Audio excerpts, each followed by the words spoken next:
Поддержите тех людей, которые готовы работать, а не делать видимость работы. Которые знают проблемы, потому что они живут среди нас, а не там наверху. Которые на себе испытали, что такое наша система. Як ви можете оцінити працю парламенту сучасного? Ну, опошнього. Я розумію, Палати. після 12-го созыву гэта не парламент. 94-го года гэта ўлада нелегітимная.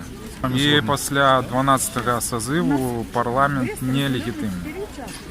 Вот что я думаю наконт улады, парламента в нашей стране. Не знаю, я про это ничего не знаю. Я тоже против завода, поэтому я...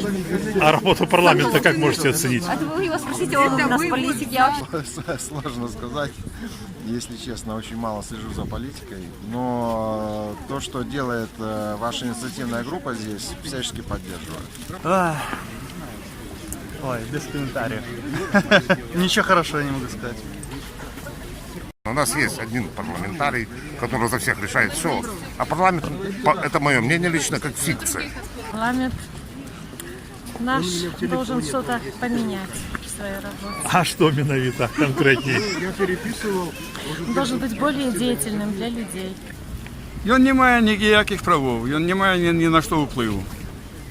Він не має навіть законодавчої ініціативи, немає реальної. А що тоді він робить? Заробляє гроші. Голову откручивая людям. Одно и то же. Что он есть, что его нету. Непонятно, что это за работа у нас, этого парламента. Понимаете, мне кажется, все равно на обмане ведет.